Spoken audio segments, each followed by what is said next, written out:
Hello বন্ধুরা, welcome to my Subhajit ধর channel. আজকে আমরা আমাদের এই মন্দারমণি সিরিজের শেষ ভিডিওটি আপলোড করছি এবং এই শেষ দিনে আমরা কি করলাম মন্দারমণিতে সেই বিষয়টি এই ভিডিওতে থাকবে। সেই শেষ দিনে আমার শরীরটা খুবই খারাপ হয়ে গেছিল, তাই বেশি ভিডিও আমি করতে পারিনি, কিন্তু যতটুকু করেছি আপনাদের সামনে তুলে ধরার চেষ্টা করছি। আপনারা অবশ্যই ভিডিওটি দেখবেন, যদি ভালো লাগে তাহলে অবশ্যই একটি লাইক, শেয়ার এবং সাবস্ক্রাইব করবেন। আপনাদের একটি সাবস্ক্রিপশন আমাকে অনুপ্রেরণা দেবে আরো নতুন নতুন ভিডিও করবার জন্য। পাহাড় থেকে সমুদ্র সবই আমার প্রিয়। আজ এই সমুদ্রের কথা আপনাদের সামনে, অবশ্যই ভিডিওটি সম্পূর্ণ দেখবেন।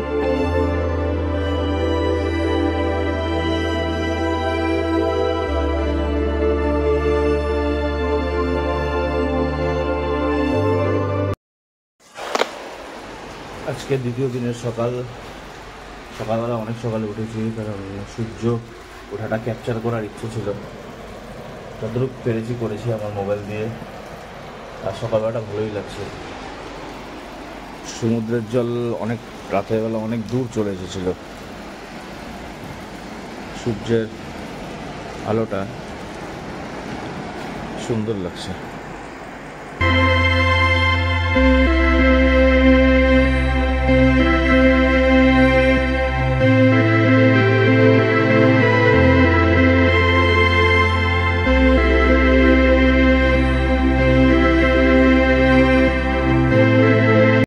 প্রচণ্ড পরিমাণে রোদ। এখন বাজে সকাল 8টা 9। কালকে রাত্রেবেলা এইখানে চলে এসেছিল জল। সমুদ্র এখন আবার পিছিয়ে গেল।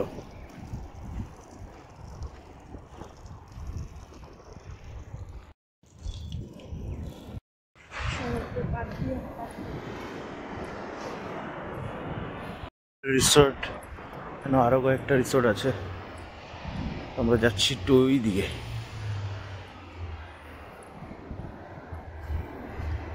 ওই যে দূরে নৌকা।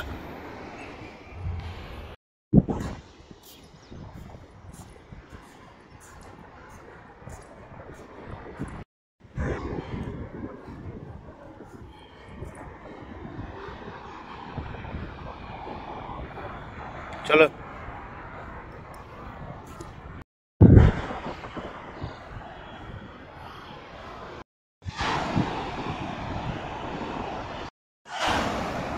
এরকম ফাঁকা সমুদ্রের পাড়ে একা একা ঘুরতে ভালোই লাগে সত্যি। সমুদ্র আর পাহাড় কেমন যেন একটা মায়াবী ব্যাপার থাকে। এই দুটোর মধ্যে একটা ব্যাপার আছে মায়াবী, সমুদ্র আর পাহাড়ের মধ্যে। সমুদ্রের গভীরতা আর পাহাড়ের উচ্চতা দুটোই মানুষকে টানে।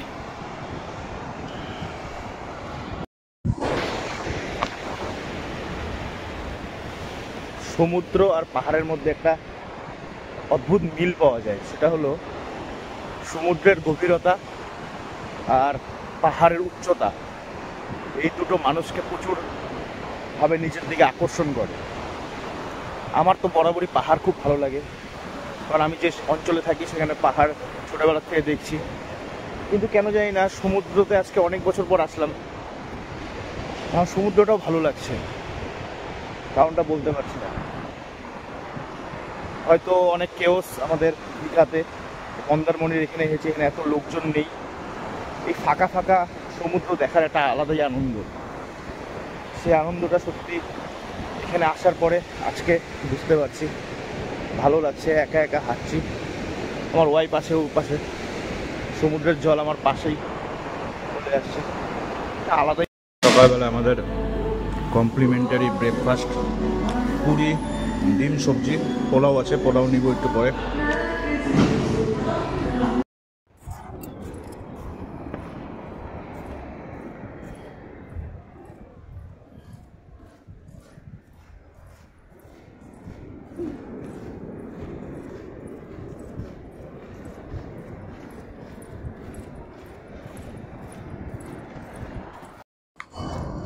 লাল কাঁকড়া, লাল কাঁকড়া, এই দেখো, ভাগতেছে ভাগতেছে।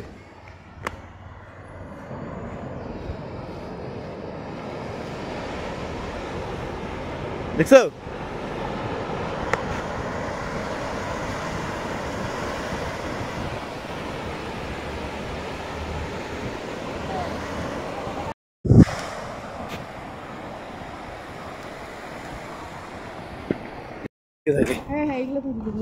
কি জোরে দৌড়ায় রে ভাই, ওইটা এখন ঢুকবে।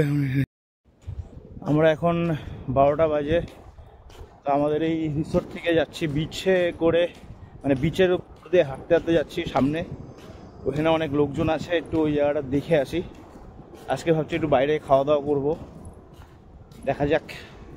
রিসোর্টে খাওয়া ভালো লাগছে না বেশি, বাইরে একটু ডাল ভাত খেতে পারলে ভালো লাগে। এবার যাই একটু সামনের থেকে দেখে আসি। এখানে সব ভালো ভালো রিসর্টগুলো এই দিকে, মানে একটু দামি, এই জায়গাটা একটু হ্যাপেনিং। কিন্তু আমরা যে রিসর্ট আছে ওই জায়গাটা এখনও ওইভাবে তৈরি হয়নি, আস্তে আস্তে হয়ে যাবে 1-2 বছরের মধ্যে। ওইখানেও পা ফেলার জায়গা থাকবে না। বাহ,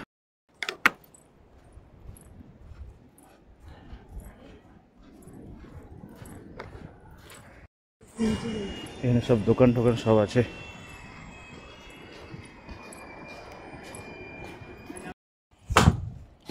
এখান থেকে ডাব খাই।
কত দূরে আসছি আমরা, ওই দিকে ছিলাম। এই জায়গাটা একটু হ্যাপেনিং।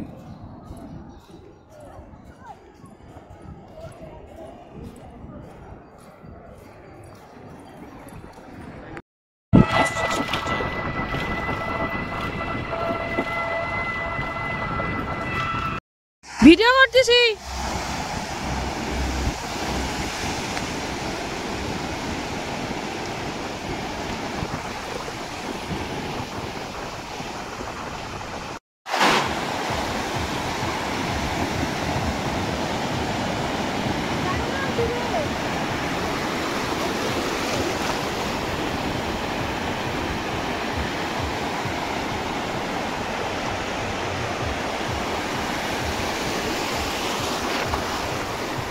এই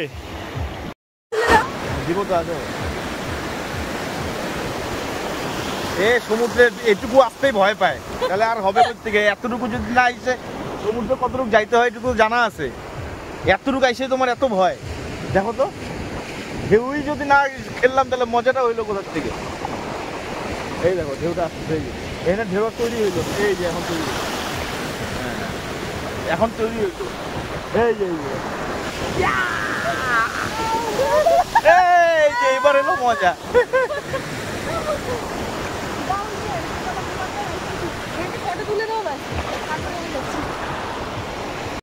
আজকে একবারে সামনে চলে আসছে।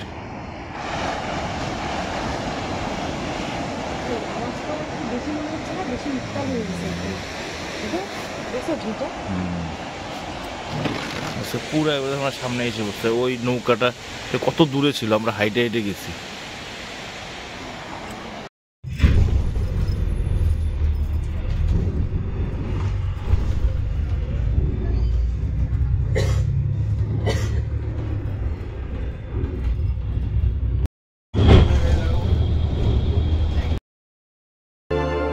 আমাদের দুদিনের মন্দারমণি ভ্রমণ আজ শেষ হয়ে গেল। আমরা মন্দারমণি থেকে সকাল 11:30টার সময় চাউলখোলা পৌঁছে যাই এবং সেখান থেকে রায়পুর এক্সপ্রেস বাসে আমরা কলকাতায় পৌঁছাই। প্রায় আমাদের 6 ঘন্টা সময় লেগেছিল কলকাতা পৌঁছাতে, এবং সেদিন কলকাতা থেকে পরের দিন আমরা তিস্তা তোরসায় এক্সপ্রেসে আলিপুরদুয়ারে পৌঁছে যাব। যদি আপনাদের ভিডিওটি ভালো লাগে তাহলে অবশ্যই একটি লাইক, শেয়ার এবং সাবস্ক্রাইব করবেন।